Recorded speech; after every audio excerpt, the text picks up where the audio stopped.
Sa mga susunod nating upload, makikita nyo na ang ating camper van na si Watod. At sa ating pagbabalik sa van life, samahan nyo muna ako at pag-usapan natin kung paano nga ba ako nakakasurvive sa loob ng van. Kung paano ko napapaandar ang mga electronics at gadgets ko. Kung paano ako nagcha-charge kahit na nakapatay ang makina ng ating camper van. It's done, all done. Time flies, I know that's for sure. Alright, welcome back to another episode. Before tayo mag-proceed sa ating van life, merong box na dumating. At alam ko na to, 3 weeks before dumating ang box na to, kaya alam ko na Bluetti Power Station na naman ang dadating sa atin. Unang-una gusto kong magpasalamat sa Bluetti sa suporta ninyo sa aking pagka-van life. Obviously, na isang bagong modelo ng Bluetti na naman ang dumating sa atin. At gusto ko muna makita ninyo na i-unbox ko itong bago nating kasama sa ating mga biyahe. So, naka-ready na ako dito. Familiar? EB70 Portable Power Station by Bluetti. May isang taon na akong gumagamit ng Bluetti. Yung unang gamit ko, malaki na kulay blue, is yun yung Bluetti EB150. Pinaka-common na tanong sa akin, paano mo tina-charge yung mga gamit mo kapag nagbablog? Ano yung source of kuryente nyo? Walang iba, kundi tanging Bluetti lang. Marami na nagtanong na bakit hindi ako naglalagay ng solar panel sa van. Marami din na nagsuggest sa akin na bakit hindi ka mag-install ng solar panel sa van mo. Hindi ko na kailangan dahil lahat ng kuryente na kailangang meron akong supply sa loob ng van sa buong biyahe is powered by Bluetti na yon. I-explain ko sa inyo, pero bago ang lahat, samahan niyo muna akong i-unbox itong padala ng Bluetti sa atin, itong bagong EB70 Portable Power Station. Titignan natin kung ano yung kaibahan niya doon sa isang dambuhalang Bluetti Power Station ko. Okay. Keep power station out of direct sunlight. So, bawal siya sa init ng araw. Sigurado alam ko na to, ito yung charger niya. So, same as the EB150 na model na ginagamit natin ngayon, meron siyang sariling charger para maiwasan yung pag-init. Merong fan yan. Cables for solar panel. Mamaya, papakita ko sa inyo, maglalagay tayo ng solar panel dyan. The power cord, itong isang cord naman is para to sa cigarette charger going to the power station. Okay, proceed na tayo. Output, 15 watts. Meron na siyang wireless charging para sa iPhone yan. So, ito na yung bagong modelo ng Bluetti, ang EB70 Portable Power Station. Tingnan muna natin kung yung kanyang interface. So ito yung interface ng EB70. Kung titignan natin, is super basic lang talaga. Hindi tayo masyadong maging technical dito since marami naman na sa YouTube na makikita kayo about the technicalities nitong power stations ng Bluetti. Pwede nyo silang i-check. But dito sa atin, explain ko sa inyo kung ano yung benefits na binibigay ng isang Bluetti sa ating mga mahilig mag-camping at sa mga nagba-van life. So dito, merong LED lights na which is yung EB150 ko dati. Wala nun. Good thing na merong ganyan. Pwede mo na siyang ilaw sa loob ng van or pwede mo na siyang ilaw sa loob ng tent. Ito naman is yung input for charging. So i-power on muna natin. So one press, mag-on na siya. And then, check natin kung paano siya i-off. It's either tatlong pindot. Wala. Baka long press. There you go. Mga 3 seconds na long press, mag-off na siya. Mabilis ang pindot lang para mag-on. So once na na-on, nakikita niyo itong parang linya nito na merong box. Ibig sabihin niyan, itong parte lang na to ng power station ang mag-enable para magamit ninyo yung mga ports na meron dito. So dyan makikita ninyo may mga Type-C ports dyan, dalawa. May USB ports. And then ito yung cigarette charger or cigarette lighter. Pero pwede rin kayo kumuha ng power supply dyan papunta sa ibang device. And then dito, ito yung LED niya. I-on natin. Ayan. Kapag kayo bumili ng Bluetti, meron niyang 80% initial charge. Hindi siya full charge. So, kailangan niyo munang ubusin yung laman ng power station bago niyo siya i-charge ng buong buo. Ng like 100%. Yung LED, which is merong like 2 to 3 options. Mas malakas. Yung blinking. So, meron pala siyang tatlo. The low, high, and the blinking.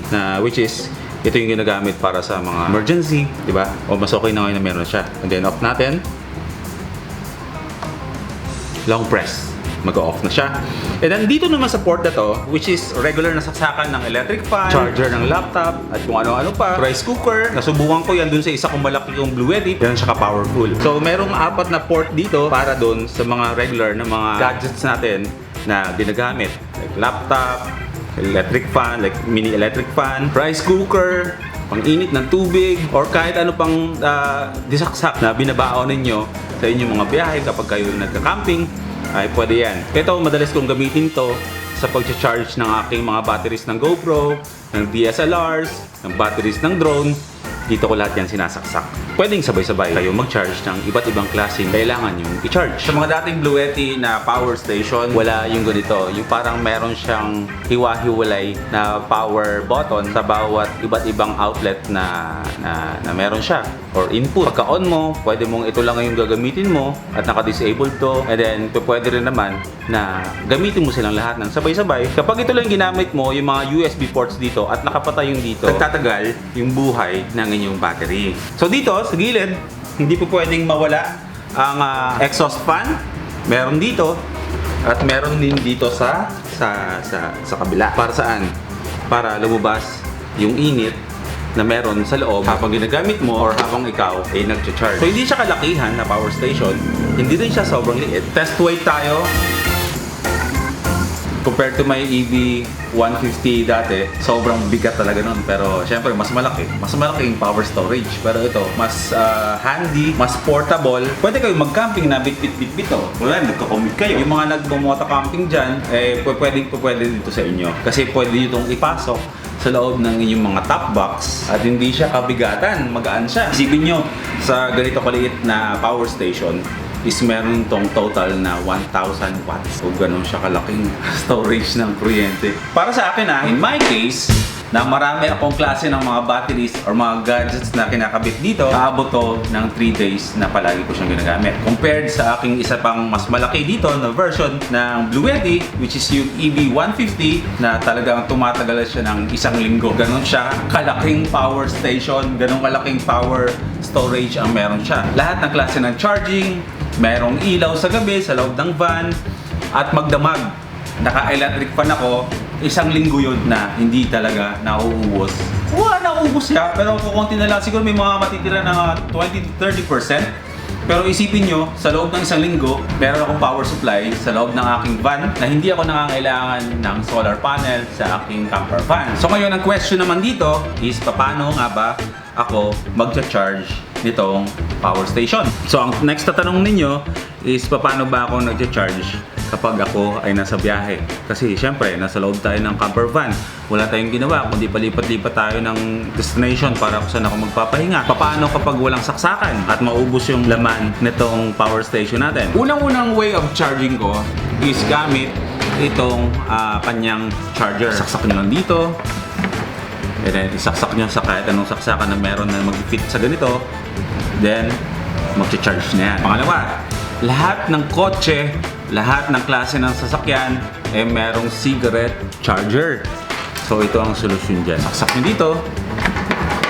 And then, ito, isi-stick nyo dun sa charger cigarette. Mag-charge na ulit ito. Pangatlo, using the solar panel. So, merong kable dito. Sasaksak nyo lang dyan. And then, solar panel na ganito. Hindi nyo naman kailangan ng malaking solar panel. Pero it's up to you. Kung gusto nyo talaga ng malaki, ilalagay dun sa bubong ng inyong mga camper van or ganito kaliit, pwede na. Pero ngayon, magdadala na ako nito for emergency purpose lang talaga. Kasi nga, dahil meron na tayong portable na power station dito, kailangan ko rin magdala ng portable na solar panel. Lalagay ko lang to sa loob ng van, hindi ko siya ikakabit sa bubong ng ating camper van. Ang gagawin nyo lang is pagdudugtungin itong wire na to ng provided ng Blue Yeti, kadugtong ng solar panel, and then ilagay nyo to sa arawan, and then mag-charge na yan. Ganoon siya kadali i-charge kahit saan. Meron tayong pwedeng pag-unan ng power para i-recharge yung ating Blue Yeti EV70 power station. Isa ako sa magte-testify na sa loob ng halos mahigit isang taon na gumagamit ako ng Bluetti na power station. Masasabi ko na ito yung device na sa lahat ng mga nagka-camping or yung mga nag-van life, moto-camping, ito yung isa sa dapat ninyo talagang i-produce or isama nyo sa mga budget ninyo kapag kayo ay nagkukompleto ba na inyong mga gear. Alam naman natin na napaka-importante talaga na meron tayong source of kuryente sa camping life natin. First na brand na nagamit ko sa aking pagka-camping, and I have no regrets sa paggamit ng Bluetti kasi all over the year na kasama ko ang Bluetti power station na ito sa aking mga biyahe, ay never akong na-disappoint sa kanya kasi yung ina-expect ko na source of power na kailangan kong makonsumo sa isang linggo na biyahe ko is nabibigay niya sobra-sobra. Confident na ako na kapag nag-van life ako at bumibiyahe ako at natulog ako sa aking camper van